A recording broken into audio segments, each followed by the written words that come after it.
wabarakatuh.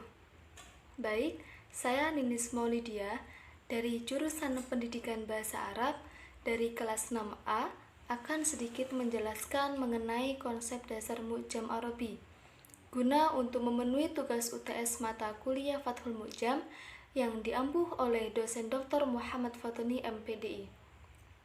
Langsung saja, pertama saya akan menjelaskan mengenai pengertian Mu'jam Arabi.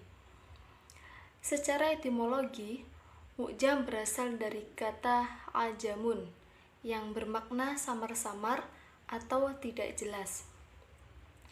Adapun makna al-Mu'jam menurut istilah yang digunakan orang Arab adalah sebagai kitab yang menghimpun sekumpulan kosakata bahasa tertentu dan dilengkapi beberapa penjelasan atau penafsiran maknanya dengan materi yang diatur dengan susunan tertentu, baik mengikuti urutan abjad hijaiyah maupun menyesuaikan dengan topiknya. Atas dasar pengertian tersebut, maka tidak mengherankan bila ada yang mengatakan bahwa al-Mu'jam itu sama dengan kata-kata al-kamus. Bahkan sekarang kata-kata kamus itu sendiri telah lebih populer dari kata-kata Mu'jam itu sendiri. Karena apa? Karena banyaknya pengarang Mu'jam yang menamakan karya Mu'jam mereka dengan kamus. Kata-kata kamus sendiri pada dasarnya bermakna al-bahar atau al-bahar al-muhit yang memiliki arti yaitu laut atau laut yang luas. Penjelasan yang kedua mengenai tentang sejarah perkembangan Mu'jam Arabi. Mu'jam Arabi dalam perjalanan sejarahnya tidak muncul secara tiba-tiba, melainkan ia memiliki fase-fase perkembangannya, serta adanya beberapa hal atau faktor yang mendorong kemunculannya. Di antara faktor yang mendorong kelahirannya adanya kebutuhan orang Arab kepada penafsiran lafaz-lafaz Al-Quran, serta keinginannya mereka untuk memelihara kitab suci tersebut dari kesalahan ucap dan kesalahan memahaminya. Selain itu, terdapat beberapa faktor lain yang mendorong bangsa Arab menyusun kamus tersebut. Di antaranya, 1. Kebutuhan bangsa Arab untuk menafsirkan ayat-ayat Al-Quran. Dan yang kedua, keinginan mereka untuk menjaga eksistensi bahasa mereka dalam bentuk bahasa tulis. Dan yang ketiga yaitu banyaknya buku-buku tafsir yang terbit pada masa awal kodifikasi Al-Quran dan hadis tentang gharaib atau kata-kata asing. Dalam mengumpulkan bahasa dalam satu kitab yang berupa Mu'jam, tidaklah semudah membalik telapak tangan, melainkan melalui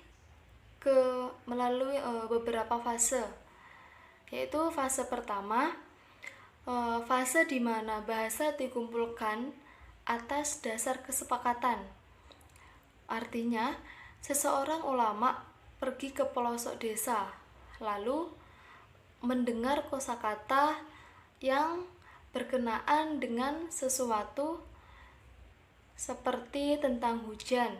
Kemudian semuanya dicatat sesuai dengan yang didengarnya tanpa urutan tertentu.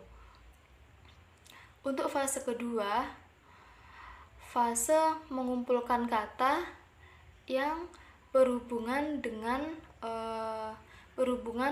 topik tertentu, lalu dibuat kitab sehingga dikenal adanya kitab Al-Matar dan kitab Al-Laban karya Abu Zaid. Dan fase ketiga yaitu fase pembuatan Al-Mu'jam secara sempurna dengan pola tersendiri yang sistematis. sehingga orang-orang ingin meneliti makna sesuai kata dapat melihat kitab tersebut. Penjelasan yang terakhir mengenai tentang pembagian mu'jam Arabi. Mu'jam dapat dibagi menjadi beberapa kategori berdasarkan aspek maupun sudut pandang tertentu. Di antaranya yaitu yang pertama, ditinjau dari segi kuantitas bahasa, yaitu seperti kamus Eka Bahasa, yaitu kamus yang menjelaskan makna dalam suatu bahasa dengan bahasa itu. Dan yang kedua yaitu kamus Dwi Bahasa. Kamus Dwi Bahasa ini yaitu kamus yang isinya disajikan dalam dua macam bahasa. Misalnya kamus Al-Munawwir karya Ahmad Warsan Munawwir. Dan yang ketiga yaitu kamus multibahasa, yaitu kamus yang menjelaskan makna kata atau istilah dalam suatu bahasa dengan dua bahasa atau lebih. Misalnya saja kamus Indonesia Arab Inggris karya Abdullah bin Nuh dan Omar Bakr. Yang kedua, ditinjau dari segi kata, kamus dibagi menjadi yaitu yang pertama yaitu kamus kata, yaitu kamus yang isinya lebih banyak memprioritaskan unsur fonologis atau bunyi, morfologis atau derivasi kata, sintaksis atau gramatikal, semantik atau makna, dan konteks peristiwa. Yang kedua yaitu kamus tematik, yaitu kamus yang isinya terbatas pada topik kajian tertentu seperti kamus tata bahasa, kamus hukum, kamus kesehatan, kamus pertanian, dan lain sebagainya. Dan yang ketiga yaitu ditinjau dari segi tema. Dari segi tema, kamus dibagi menjadi beberapa, diantaranya yaitu satu, kamus bahasa, yaitu kamus yang meliputi kata-kata atau istilah kebahasaan dengan menjelaskan secara bahasa, misalnya kamus Al-Munawwir karya Ahmad Warson. Dan yang kedua tentang kamus ensiklopedi, yaitu kamus yang tidak hanya menyajikan peristilahan tetapi juga dilengkapi dengan konsep dan penjelasan secara luas. Misalnya Al-Arabiyah Al-Muyasyarah karya Lembaga Kearaban. Yang ketiga yaitu kamus historis, yaitu kamus yang melacak asal dan perkembangan bahasa dari masa ke masa. Misalnya saja kamus Maqayis Al-Lughah karya Ibnu Faris. Yang keempat yaitu kamus yang ditinjau dari segi materinya, terbagi menjadi beberapa, diantaranya yaitu yang pertama kamus umum, yaitu kamus yang memuat segala macam kata dalam suatu bahasa, misalnya Al-Munawwir karya Ahmad Warson Munawwi. Yang kedua yaitu kamus khusus, yaitu kamus yang hanya membuat kata-kata atau istilah-istilah dalam bidang tertentu.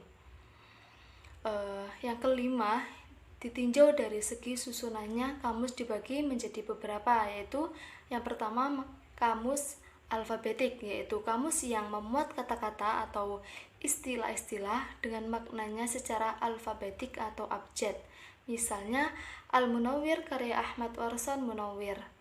Dan yang kedua yaitu kamus tematik, yaitu kamus yang memuat penjelasan kata-kata atau istilah-istilah secara lengkap berdasarkan tema tertentu, misalnya The Cultural Atlas of Islam karya Ismail Roji Al-Faruq.